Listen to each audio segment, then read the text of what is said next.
Ecología humana. Prólogo. El presente trabajo es una monografía en beneficio de la enseñanza de la ecología, tema que cada día toma más importancia en los alumnos de educación secundaria. Es importante mencionar algunos aspectos del trabajo, ecología humana, como, la historia de la ecología, la contaminación, el efecto invernadero y la lluvia ácida, ya que muchos estudiantes desconocen estos conceptos y por lo tanto, también, los efectos que pueden causar sobre la vida de nuestro planeta. El trabajo está bien planificado, las conclusiones son claras y lleva al estudiante conocimientos modernos, diseñados amenamente y explicados con claridad, por lo que resulta fácil entenderlo. Mis felicitaciones a Jorge Luis Santa Cruz Espinoza, por poner esta monografía al alcance de los alumnos del Colegio San José de los Hermanos Maristas de Huacho. Licenciado César Morales Pérez. Introducción. El desarrollo de la presente monografía intitulada, Ecología humana, nos invita a realizarlo, recordando la dolorosa visión del Guana agonizando en las turbias aguas de una playa limeña por un irresponsable derrame de petróleo, poco o nada podían hacer por el ave desfalleciente. Desde entonces nos sentimos impotentes, indignados del poco respeto que se le prodiga a la vida. Entonces compendiamos la inmensa calidad humana de los grandes ecologistas, defensores del medio ambiente, de sus habitantes, de todos sus seres vivos que habitamos la Tierra. De allí encontramos interesantes artículos de investigación e información ecológica, de los que creímos conveniente recopilar muchos aspectos, de manera especial de la ecología humana, ciencia que recientemente está mereciendo la atención de la humanidad, porque su propagación nos compete a todos. Todos los hombres debemos defender nuestro suelo, el agua, el aire que respiramos, nuestra propia supervivencia y la de nuestras plantas y nuestros animales.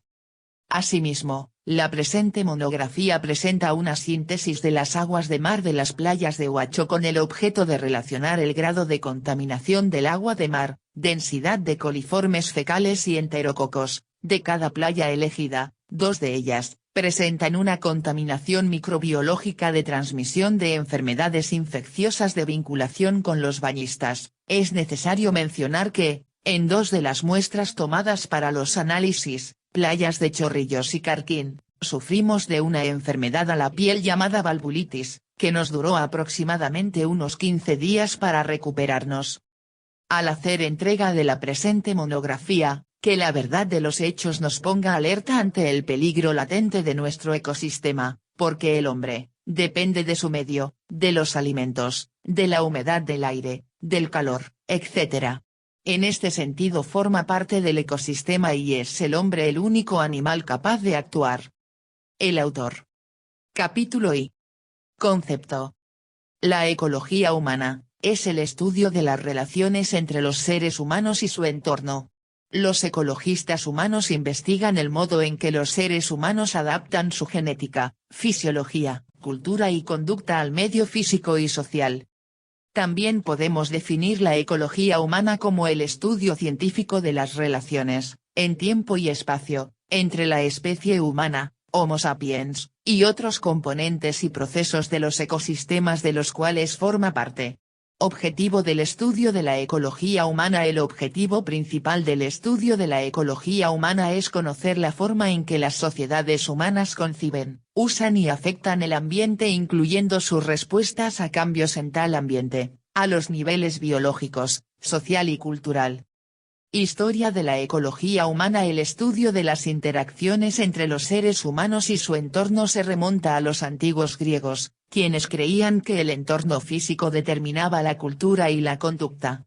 Sostenían que los climas cálidos provocaban inactividad, mientras que los climas con diversidad de estaciones eran fuentes de salud y equilibrio. Este punto de vista, llamado determinismo ambiental, se ha mantenido hasta el siglo XX. Sin embargo, durante el siglo XIX el aumento de datos arqueológicos y etnográficos demostró que desde que los seres humanos han utilizado la cultura para superar las dificultades ambientales, el entorno no ha constituido más que una influencia de tipo menor en la sociedad. un punto de vista intermedio, que el etnólogo alemán Franz Boas denominó posibilismo, sostiene que el entorno condiciona la cultura al definir una serie de posibilidades, mientras que los factores históricos y culturales influyen en la elección de una determinada posibilidad. A finales de la década de 1940 el antropólogo estadounidense Julian Stewart introdujo la idea de que los seres humanos forman parte de un sistema ecológico. Usó el término de ecología cultural y dio nuevos impulsos a la investigación de las sociedades de cazadores-recolectores, de pastores y de agricultores. Sin embargo, hasta la década de 1960 no se produjo la unión de la ecología cultural y ecología biológica en el moderno concepto de la ecología humana. En la actualidad la ecología humana se incluye dentro de un amplio marco ecológico y evolutivo, e incluye el estudio del impacto humano sobre el entorno, la nutrición, los desastres ecológicos y la demografía. Aunque el alcance de la ecología humana es inmenso, existe un aspecto común que es la comprensión del modo en que los seres humanos responden a su entorno, sea este genético, fisiológico, de conducta o de cultura. 4. El hombre y la biosfera. Si el planeta Tierra se hubiera formado un 1 de enero, la especie humana habría tenido que esperar hasta el día 31, a las 11 de la noche, para aparecer. Sin embargo, a pesar sobre su breve estancia sobre el planeta, el hombre ha invadido todos los rincones del globo y los ha ido modificando con la finalidad de satisfacer sus necesidades más inmediatas. Dentro de los ecosistemas que ocupan grandes extensiones territoriales llamados biomasas, existen subsistemas que están al servicio del sistema general. Pero existe una especie que no sigue estos lineamientos y por eso tiene un campo de estudio especial en la ecología. Esta especie es el hombre. Las imágenes desde los aviones y satélites, nos permiten apreciar que en función al hombre existen 4 categorías de ecosistemas a nivel de toda la biosfera, estos son los seminaturales. En los cuales solo el hombre ha modificado los elementos no permanentes, especialmente la vegetación, ejemplo los campos de fútbol. Los transformados. Donde los elementos permanentes han sido modificados, ejemplo, las tierras de labranza, las plantaciones forestales, etc. Los totalmente modificados. Donde el medio natural ha sido sustituido en parte por el medio artificial. Ejemplo los asentamientos humanos. Los de conservación natural. Son pequeñas islas protegidas por el hombre en la inmensidad de un medio transformado. 4.1. Impacto del hombre sobre la biosfera. 4.1.1. Evolución de la acción humana sobre la naturaleza. En la existencia material de hombres se distinguen 3 periodos, el primero desde la aparición del hombre, casi 2 millones de años, hasta después del último episodio frío de las glaciaciones, hace unos 10.000 AC, el hombre vivió como cazador y recolector.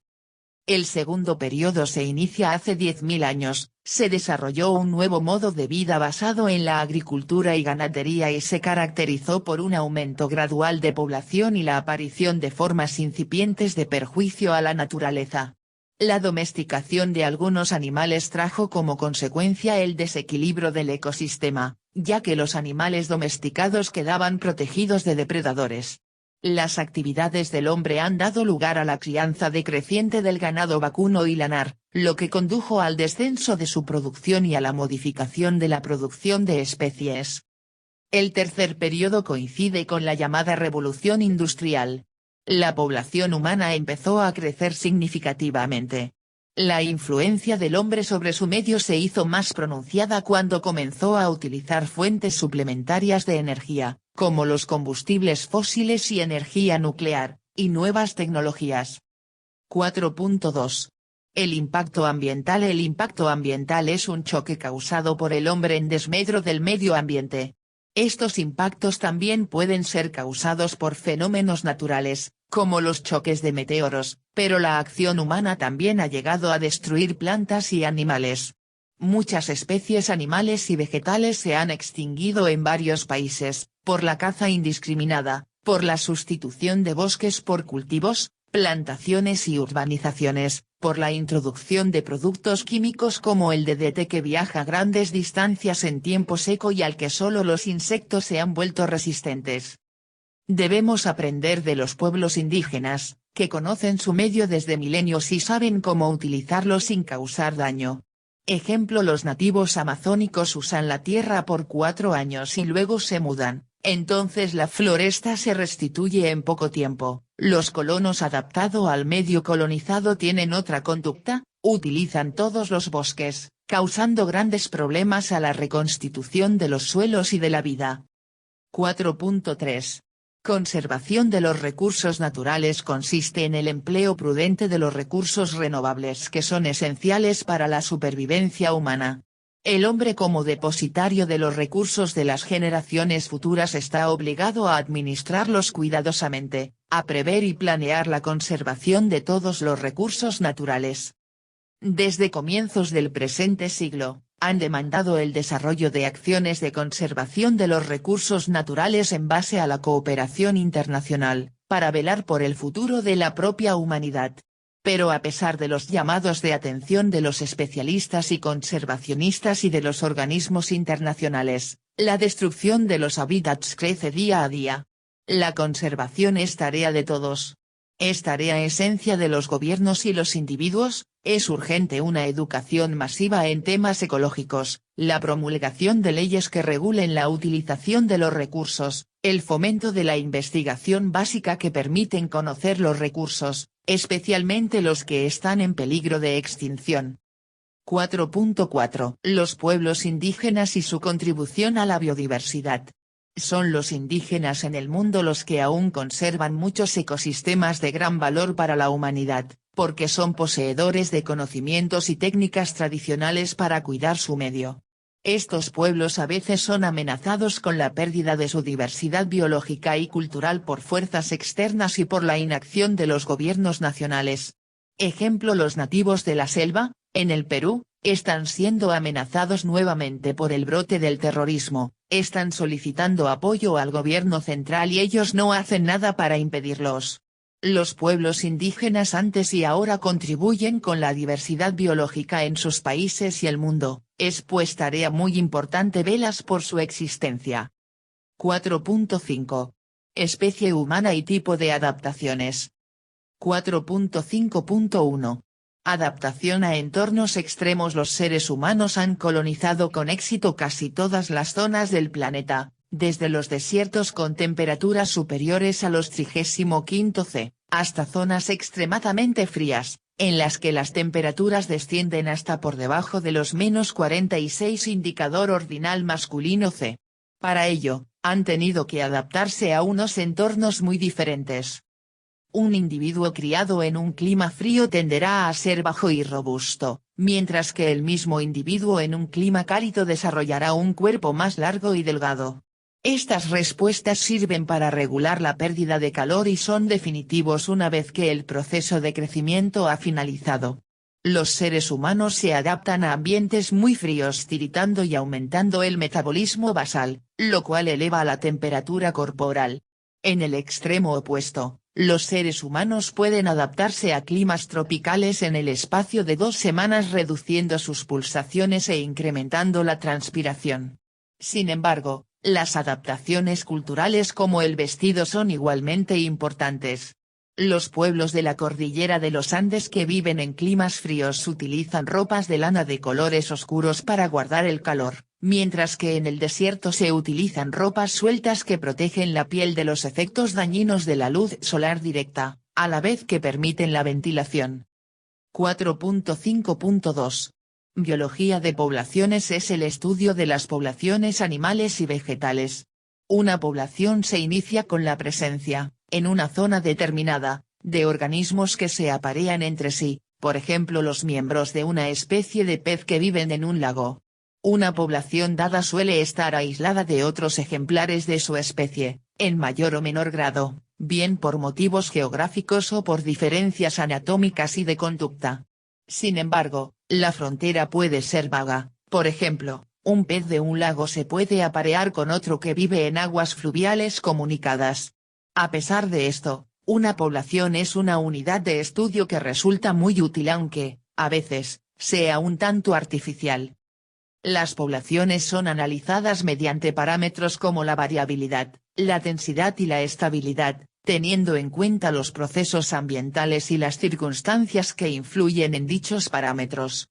Entre las características determinantes de una población se encuentran, las tasas de natalidad y mortandad, la distribución por edades y sexos, conductas de competitividad y cooperación, relaciones interespecíficas como la de depredador-presa o la de parásito-huésped, provisión de alimento y otras consideraciones ambientales y pautas migratorias. La biología de poblaciones intenta desarrollar modelos matemáticos para el análisis de una población o de un grupo, incorporando el mayor número posible de variables y parámetros. Estos modelos permiten predecir cuáles serán los efectos que producirá, sobre el conjunto de la población, un cambio en alguna de las variables. Aunque cada población es única, se pueden describir características generales. El aislamiento de una población puede provocar el desarrollo de un rasgo útil propio en la misma. Este hecho conduce al concepto de selección natural. Si el aislamiento persiste a largo plazo, la selección natural y la deriva genética, introducción de mutaciones fortuitas, pueden llevar a la aparición de una nueva especie a partir de la original. Los miembros de esta nueva especie ya no pueden aparearse con los de la especie de la cual derivan. Otra característica de una población es la capacidad de carga del entorno, que es el promedio más alto de individuos que puede alcanzar una población en un lugar determinado. La variación de este parámetro provoca cambios en la población. De igual modo, los cambios que se producen en la población y en el medio le afectan. Este mecanismo constituye otra importante característica que es la dinámica de poblaciones. Los cambios a largo plazo en una población pueden desembocar en la extinción de la misma o en el desplazamiento de ésta por otra mejor adaptada o en el traslado de la misma a otro medio. Por último, las poblaciones tienen tendencia a la dispersión, es decir, a ocupar zonas contiguas con menor densidad de individuos. Esta dinámica es ventajosa tanto para los miembros que permanecen en el territorio habitual, como para los que ocupan nuevas zonas, porque en ambos casos, aumentan los recursos alimenticios. El estudio de la dinámica y genética de poblaciones, efectos de la herencia y la evolución sobre las poblaciones, es importante como paso previo a cualquier intervención humana en el medio, desde la mejora de cosechas hasta el control de parásitos y depredadores. Todo esto, a su vez, influye en las poblaciones humanas mismas, en sus tasas de población y de crecimiento, así como en la disponibilidad de recursos alimenticios. 4.5.3. Sumideros de tierra. Históricamente el hombre ha considerado la atmósfera y los océanos como dos depósitos de capacidad infinita, donde es posible abocar toda clase de desechos. El dióxido de carbono que los procesos industriales acumulan en la atmósfera, a un ritmo acelerado, intercepta las radiaciones caloríficas de la superficie terrestre y las devuelve a ella, trayendo como consecuencia un ascenso paulatino de la temperatura global, que conocemos con el nombre de efecto invernadero. Los gases emitidos junto con las partículas sólidas, como polvo y hollín, se combinan con el vapor de agua de la atmósfera y producen un aumento de la cubierta de nubes. Estas nubes son más estables cuanta mayor altura alcanzan. Las consecuencias sobre la modificación del clima afectarán a toda la biosfera y la preocupación por el tema debe ser compartida por todos los países de la Tierra. La emigración de las gentes del campo a las ciudades y del interior a las costas han originado que muchas sustancias procedentes de ecosistemas distintas, se concentran en las ciudades y se acumulen en sus alrededores en forma de desparramados humanos. Capítulo I. Huellas humanas en el aire.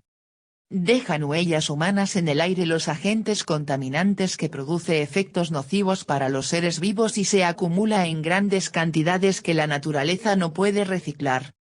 Al hablar de esto nos referimos a sustancias extrañas a los ecosistemas, producidas directa o indirectamente por el hombre, de la como a los que siendo agentes propios de la naturaleza se acumulan a una velocidad mayor que ésta pueda reciclar. 1.1.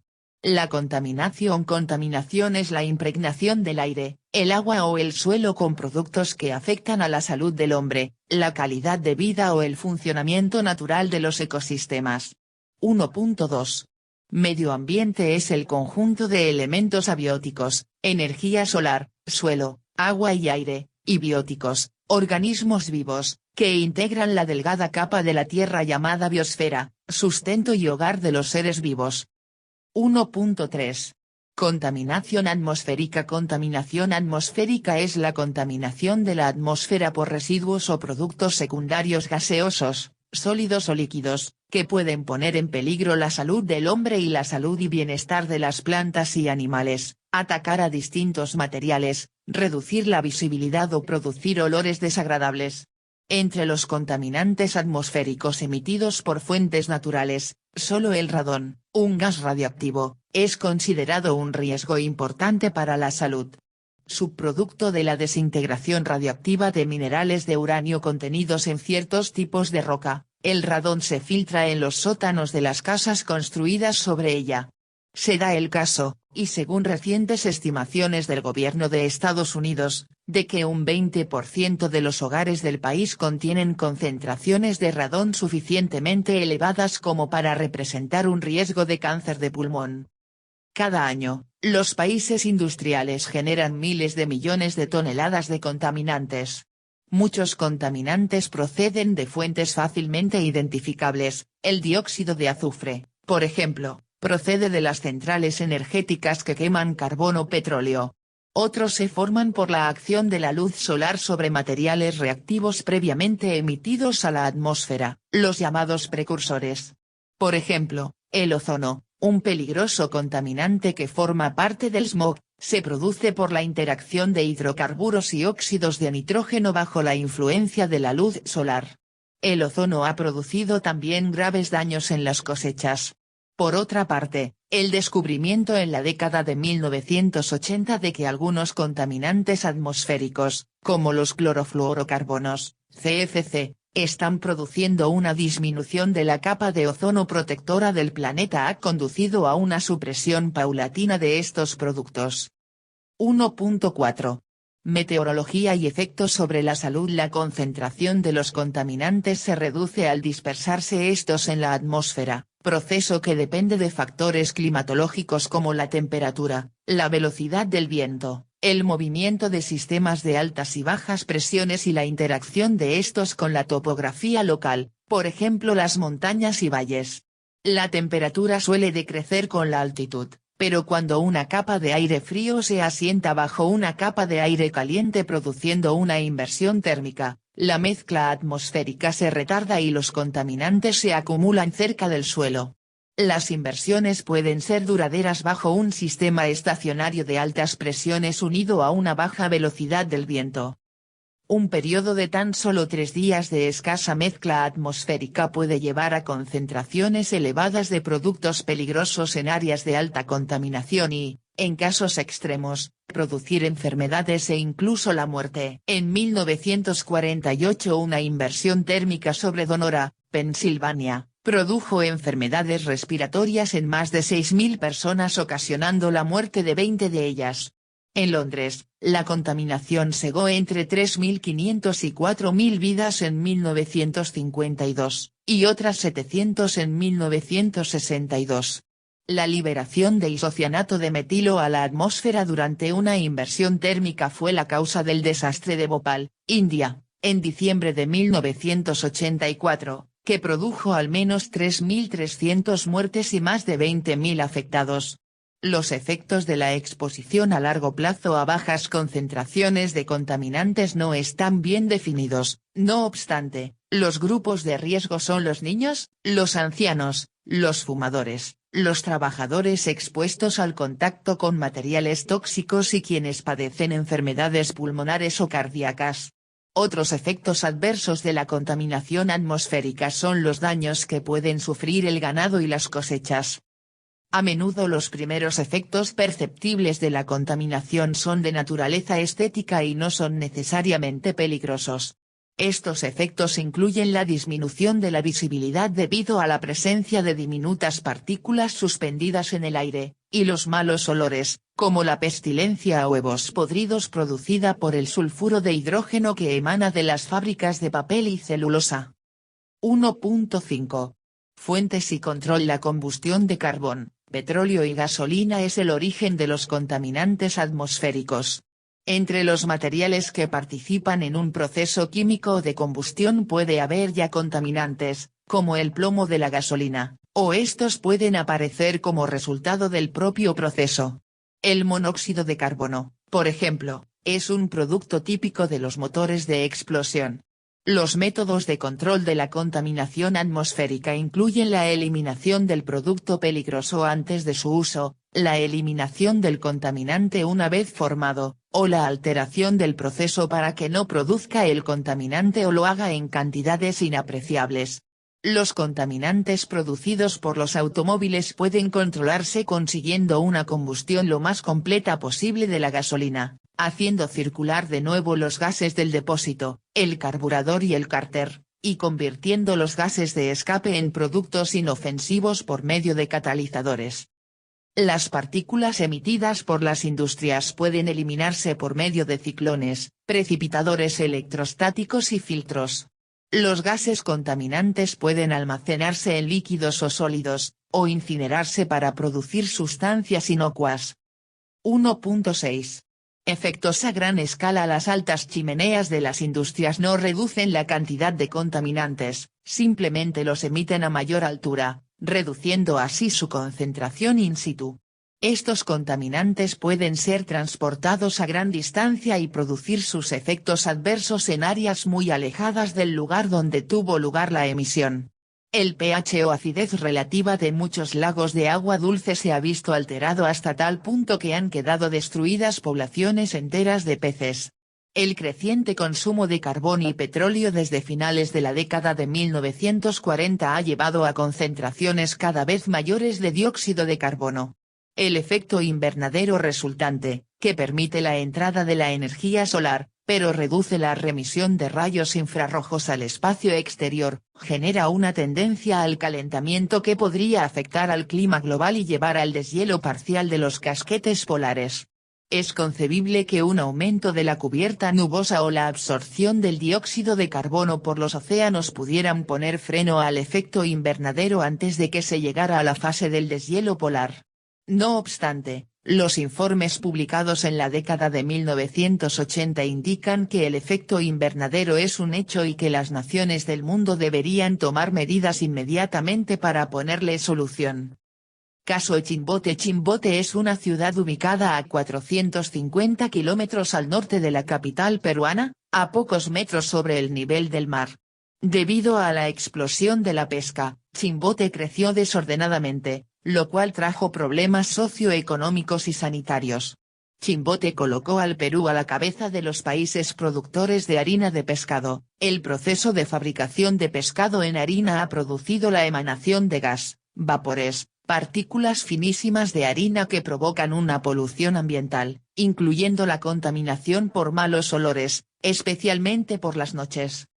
A consecuencia de ello, los chimbotanos sufren de males respiratorios crónicos y alérgicos, con mayor incidencia en ancianos y niños.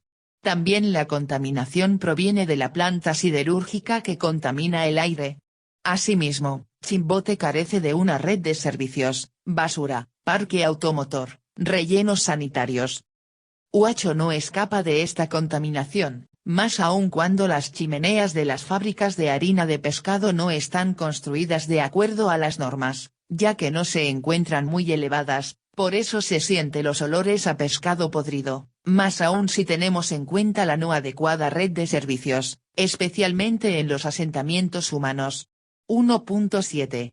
Medidas gubernamentales. Muchos países tienen normas sobre la calidad del aire con respecto a las sustancias peligrosas que pueda contener.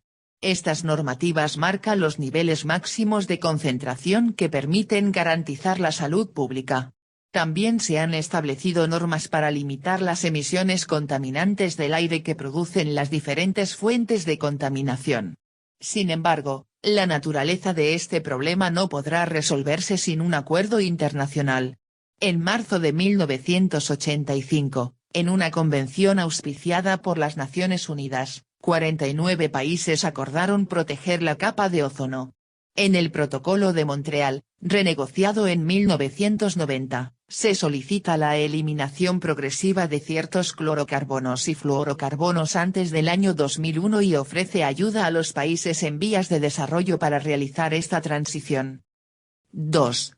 Medio ambiente. El medio ambiente es el conjunto de elementos abióticos, energía solar, suelo, agua y aire, y bióticos, organismos vivos, que integran la delgada capa de la Tierra llamada biosfera, sustento y hogar de los seres vivos. 2.1. Problemas medioambientales. Aunque los primeros humanos sin duda vivieron más o menos en armonía con el medio ambiente, como los demás animales, su alejamiento de la vida salvaje comenzó en la prehistoria, con la primera revolución agrícola. La capacidad de controlar y usar el fuego les permitió modificar o eliminar la vegetación natural, y la domesticación y pastoreo de animales herbívoros llevó al sobrepastoreo y a la erosión del suelo. El cultivo de plantas llevó también a la destrucción de la vegetación natural para hacer hueco a las cosechas y la demanda de leña condujo a la denudación de montañas y al agotamiento de bosques enteros. Los animales salvajes se cazaban por su carne y eran destruidos en caso de ser considerados plagas o depredadores. Mientras las poblaciones humanas siguieron siendo pequeñas y su tecnología modesta, su impacto sobre el medio ambiente fue solamente local. No obstante, al ir creciendo la población y mejorando y aumentando la tecnología, aparecieron problemas más significativos y generalizados. El rápido avance tecnológico producido tras la Edad Media culminó en la Revolución Industrial, que trajo consigo el descubrimiento, uso y explotación de los combustibles fósiles, así como la explotación extensiva de los recursos minerales de la Tierra. Fue con la Revolución Industrial cuando el hombre empezó realmente a cambiar la faz del planeta, la naturaleza de su atmósfera y la calidad de su agua. Hoy, la demanda sin precedentes a la que el rápido crecimiento de la población humana y el desarrollo tecnológico someten al medio ambiente está produciendo un declive cada vez más acelerado en la calidad de este y en su capacidad para sustentar la vida. 2.2. Dióxido de carbono. Uno de los impactos que el uso de combustibles fósiles ha producido sobre el medio ambiente terrestre ha sido el aumento de la concentración de dióxido de carbono, CO2, en la atmósfera. La cantidad de CO2 atmosférico había permanecido estable, aparentemente durante siglos, en unas 260 ppm, partes por millón, pero en los últimos 100 años ha ascendido a 350 ppm. Lo significativo de este cambio es que puede provocar un aumento de la temperatura de la Tierra a través del proceso conocido como efecto invernadero. El dióxido de carbono atmosférico tiende a impedir que la radiación de onda larga escape al espacio exterior, dado que se produce más calor y puede escapar menos, la temperatura global de la Tierra aumenta. Un calentamiento global significativo de la atmósfera tendría graves efectos sobre el medio ambiente. Aceleraría la fusión de los casquetes polares, haría subir el nivel de los mares, cambiaría el clima regional y globalmente, alteraría la vegetación natural y afectaría a las cosechas. Estos cambios, a su vez, tendrían un enorme impacto sobre la civilización humana. Desde 1850 se ha producido un aumento medio en la temperatura global de cerca de 1 grado C. Algunos científicos han predicho que el aumento de la concentración en la atmósfera de CO2 y otros gases invernadero provocará que las temperaturas continúen subiendo. Las estimaciones van de 2 a 6 indicador ordinal masculino C para mediados del siglo XXI. No obstante, otros científicos que investigan los efectos y tendencias del clima rechazan las teorías del calentamiento global, atribuyendo la última subida de la temperatura a fluctuaciones normales. 2.3. Hidrocarburos clorados. El uso extensivo de pesticidas sintéticos derivados de los hidrocarburos clorados en el control de plagas ha tenido efectos colaterales desastrosos para el medio ambiente. Estos pesticidas organoclorados son muy persistentes y resistentes a la degradación biológica. Muy poco solubles en agua, se adhieren a los tejidos de las plantas y se acumulan en los suelos, el sustrato del fondo de las corrientes de agua y los estanques, y la atmósfera. Una vez volatilizados, los pesticidas se distribuyen por todo el mundo, contaminando áreas silvestres a gran distancia de las regiones agrícolas, e incluso en las zonas ártica y antártica. Aunque estos productos químicos sintéticos no existen en la naturaleza, penetran en la cadena alimentaria. Los pesticidas son ingeridos por los herbívoros o penetran directamente a través de la piel de organismos acuáticos como los peces y diversos invertebrados. El pesticida se concentra aún más al pasar de los herbívoros a los carnívoros. Alcanza elevadas concentraciones en los tejidos de los animales que ocupan los eslabones más altos de la cadena alimentaria, como el halcón peregrino, el águila calva y el quebrantahuesos.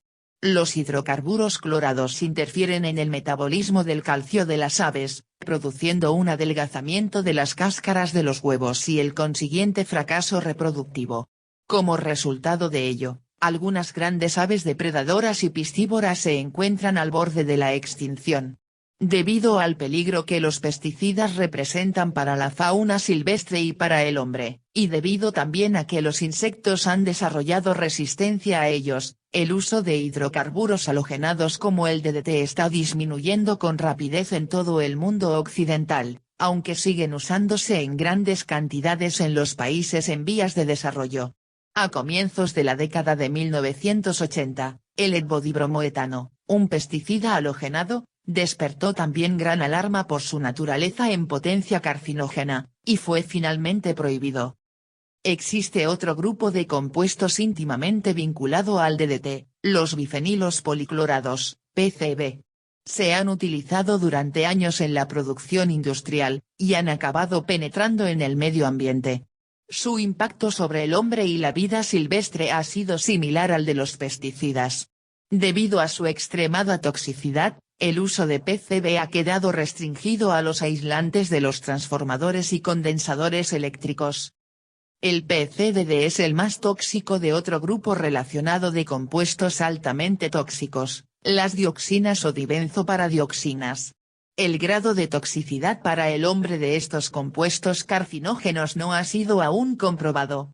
El PCDD puede encontrarse en forma de impureza en conservantes para la madera y el papel y en herbicidas.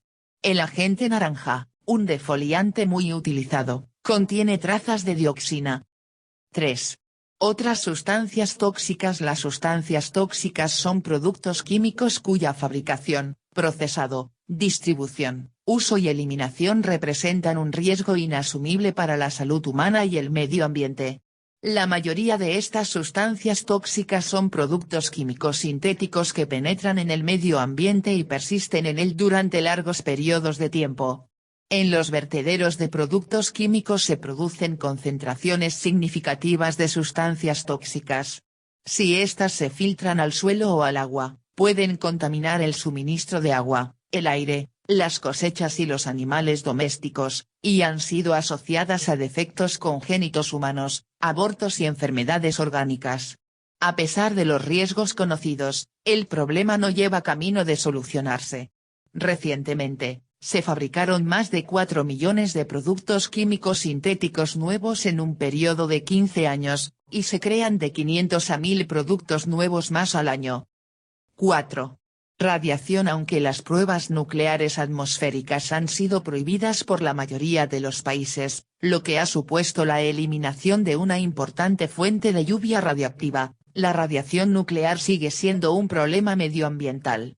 Las centrales siempre liberan pequeñas cantidades de residuos nucleares en el agua y la atmósfera, pero el principal peligro es la posibilidad de que se produzcan accidentes nucleares, que liberan enormes cantidades de radiación al medio ambiente, como ocurrió en Chernóbil, Ucrania, en 1986. De hecho, desde la desintegración de la Unión Soviética, URSS, el mundo ha tenido ocasión de comprobar que la contaminación de esa región por accidentes y residuos nucleares es mucho mayor de lo que se pensaba. Un problema más grave al que se enfrenta la industria nuclear es el almacenamiento de los residuos nucleares, que conservan su carácter tóxico de 700 a 1 millón de años. La seguridad de un almacenamiento durante periodos geológicos de tiempo es, al menos, problemática. Entre tanto, los residuos radiactivos se acumulan, amenazando la integridad del medio ambiente. 4.1. Efectos de las armas nucleares. 4.1.1. Efectos de la onda expansiva. Al igual que con las explosiones de armas convencionales, la mayor parte del daño causado por una explosión nuclear en los edificios y en otras estructuras proviene, de modo directo o indirecto, de los efectos de la onda expansiva. La rápida expansión de los materiales de la bomba produce un impulso de altas presiones, también llamado onda de choque, que se mueve desde la bomba en explosión hacia afuera con mucha rapidez. En el aire, esta onda de choque se llama onda expansiva, porque es equivalente a esta y la acompañan vientos de una fuerza mucho mayor que los de un huracán. Los daños son producidos tanto por el gran exceso, o sobrepresión, de aire que anteceden a la onda expansiva como por los vientos tan fuertes que siguen soplando después del paso de la onda expansiva.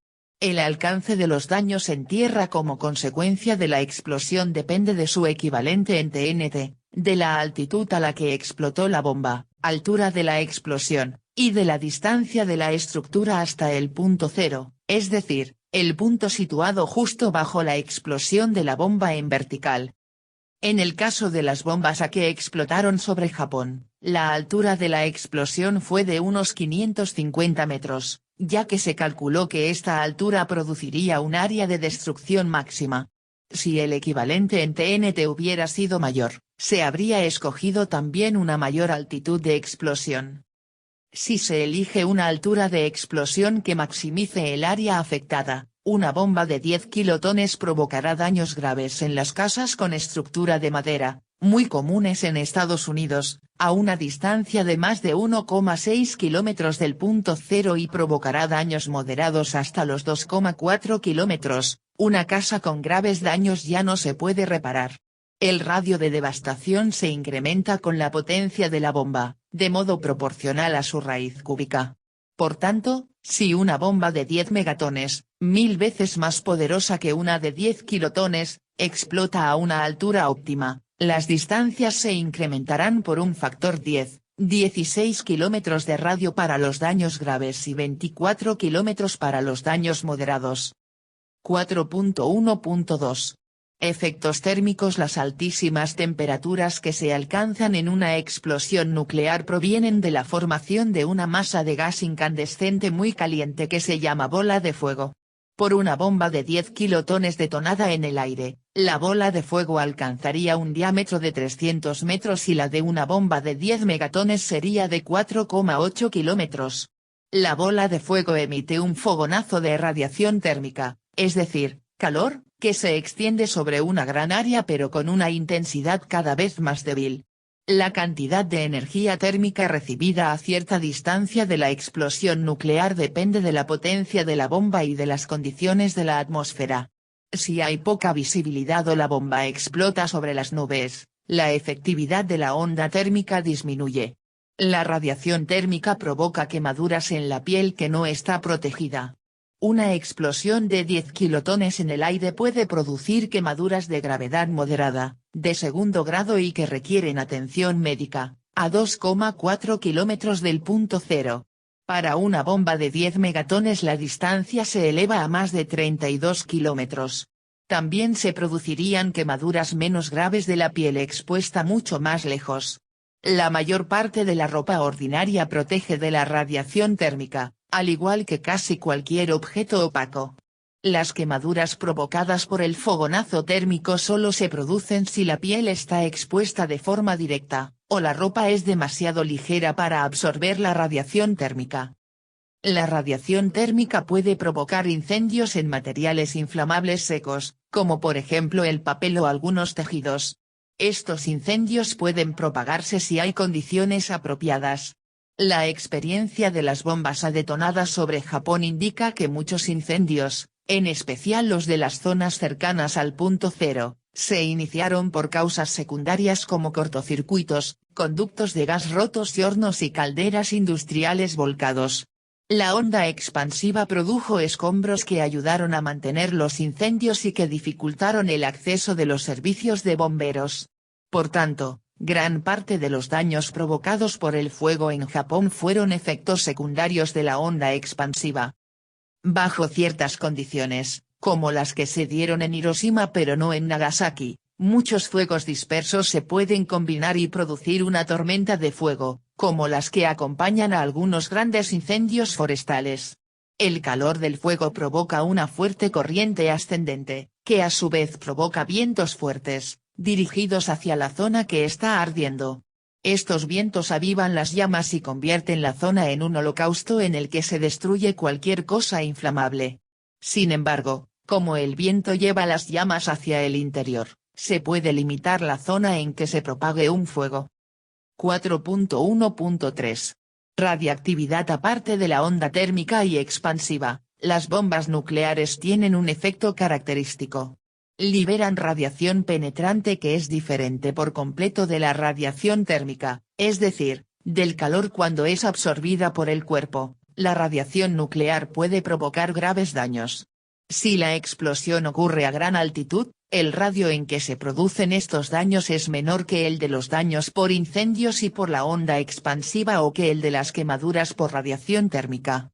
Sin embargo, en Japón debido a la radiación murieron más tarde muchas personas que estaban protegidas de la onda expansiva y de las quemaduras.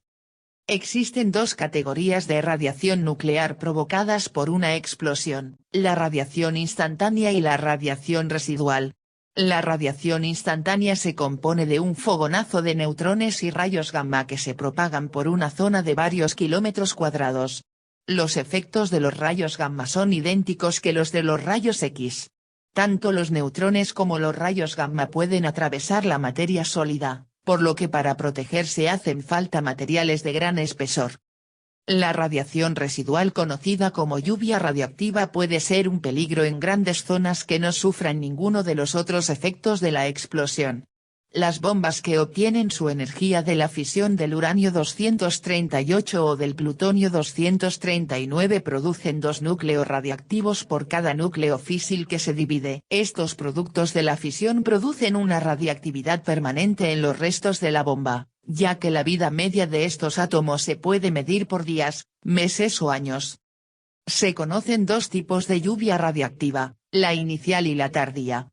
Si la explosión nuclear se produce cerca de la superficie, la tierra o el agua se levantan formando una nube en forma de hongo. Además el agua y la tierra se contaminan al mezclarse con los restos de la bomba. El material contaminado empieza a depositarse a los pocos minutos y puede seguir haciéndolo durante 24 horas, cubriendo una zona de varios miles de kilómetros cuadrados, en la dirección en que el viento lo lleve. Se llama lluvia radiactiva inicial y supone un peligro inmediato para los seres humanos. Si una bomba nuclear explota a gran altitud, los residuos radiactivos se elevan a gran altura junto con la nube en forma de hongo y cubren una zona aún más extensa. La experiencia de la lluvia radiactiva en el hombre ha sido mínima. El caso más importante es el de la exposición accidental de isleños y pescadores en la explosión de 15 megatones del 1 de marzo de 1954. La lluvia radiactiva ha afectado a los seres humanos en diversas ocasiones. Las secuelas de los experimentos nucleares estadounidenses en Bikini, Micronesia, 1946, y de las bombas nucleares de Hiroshima y Nagasaki en 1945 todavía se manifiestan en la población que sufrió sus efectos y en sus descendientes. El 26 de abril de 1986 estalló el reactor de la central nuclear ucraniana de Chernóbil, y emitió radiación durante 10 días. En el plazo de 5 años el cáncer y la leucemia aumentaron en la zona un 50%. No es posible calcular o predecir las generaciones futuras que todavía se verán sometidas a las consecuencias de los accidentes o explosiones nucleares. Las propiedades de la radiactividad y las inmensas zonas que pueden contaminarse convierten a la lluvia radiactiva en lo que, potencialmente, pudiera ser el efecto más letal de las armas nucleares. 5. Efectos climáticos. Aparte de los daños por la onda expansiva y por la radiación, una guerra nuclear a gran escala entre naciones tendría casi con certeza un efecto catastrófico sobre el clima mundial.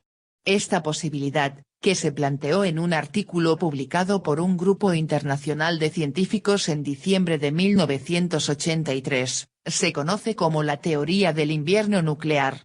Según estos científicos, la explosión de menos de la mitad del total de las cabezas nucleares de Estados Unidos y Rusia enviaría a la atmósfera enormes cantidades de polvo y humo. Esta cantidad sería suficiente para ocultar al Sol durante varios meses, sobre todo en el hemisferio norte, lo que acabaría con las plantas y provocaría un clima de temperaturas bajo cero hasta que se dispersase ese polvo. La capa de ozono también se vería afectada, lo que agravaría los daños como consecuencia de la radiación ultravioleta solar. Si esta situación se prolongase, significaría el fin de la civilización humana. Desde entonces, la teoría del invierno nuclear ha estado permanentemente envuelta en polémica. En 1985 el Departamento de Defensa de Estados Unidos reconoció la validez de la idea, pero afirmó que no afectaría a la política de defensa. 6. Bombas H limpias por término medio. Un 50% de la potencia de una bomba H proviene de las reacciones termonucleares y otro 50% de la fisión de la bomba A, que actúa como detonante, así como de la fisión de la capa externa de uranio. Se define la bomba H limpia como aquella en la que menos del 50% de su potencia proviene de la fisión. Dado que la fusión no produce sustancias radioactivas de forma directa, los residuos de una bomba limpia son menores que los de una bomba H media normal con la misma potencia. Si se construyese una bomba H, sin cubierta de uranio pero con un detonador de fisión, sería relativamente limpia. Quizá tampoco como un 5% de la potencia explosiva provendría de la fisión, por tanto, la bomba sería limpia en un 95%. Esta bomba de fusión mejorada, también llamada bomba de neutrones, ha sido probada por Estados Unidos y otras potencias nucleares. Aunque la fisión no libera residuos radioactivos que sean duraderos, sí libera una gran cantidad de los neutrones creados en la reacción termonuclear. Estos neutrones inducen la radiactividad en otros materiales, sobre todo en la tierra y el agua, en un radio relativamente pequeño alrededor de la explosión. Por eso, la bomba de neutrones se considera un arma táctica, porque puede producir daños graves en el campo de batalla. Destruye los carros blindados y otros vehículos similares y provoca la muerte o deja heridas de escasa gravedad a las personas expuestas, pero no produce los residuos radioactivos que ponen en peligro a seres humanos o a las casas a kilómetros de distancia. 7. Pérdida de tierras vírgenes. Un número cada vez mayor de seres humanos empieza a acercar las tierras vírgenes que quedan, incluso en áreas consideradas más o menos a salvo de la explotación.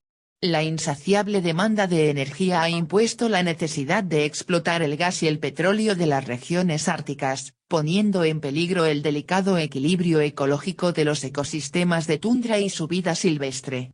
Los bosques tropicales, sobre todo los del sureste de Asia y los de la cuenca del río Amazonas, están siendo destruidos a un ritmo alarmante para obtener madera, despejar suelo para pastos y cultivos, para plantaciones de pinos y para asentamientos humanos.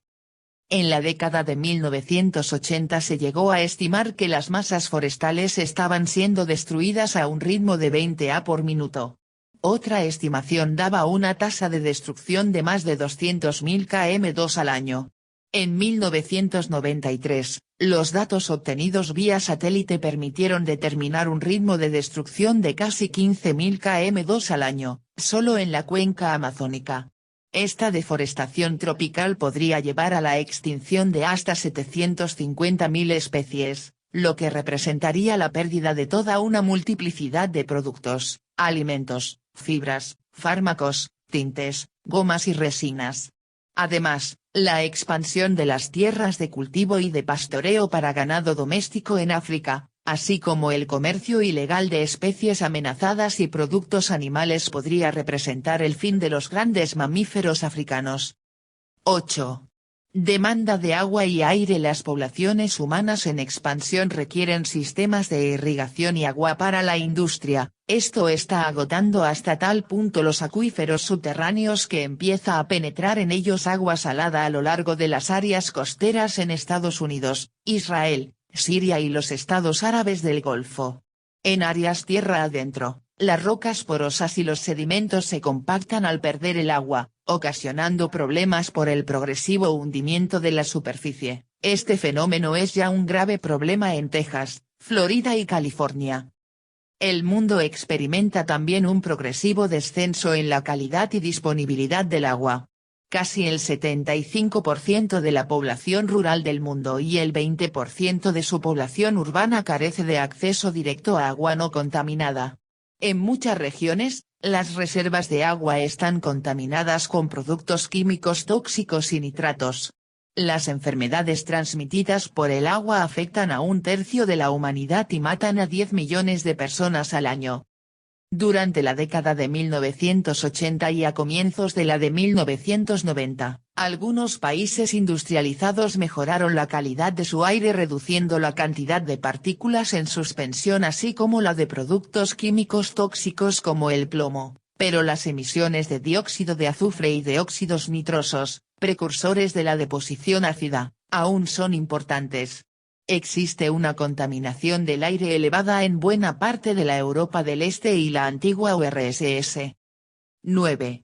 La Cumbre de la Tierra en junio de 1992, la Conferencia sobre Medio Ambiente y Desarrollo de las Naciones Unidas, también conocida como la Cumbre de la Tierra, se reunió durante 12 días en las cercanías de Río de Janeiro, Brasil.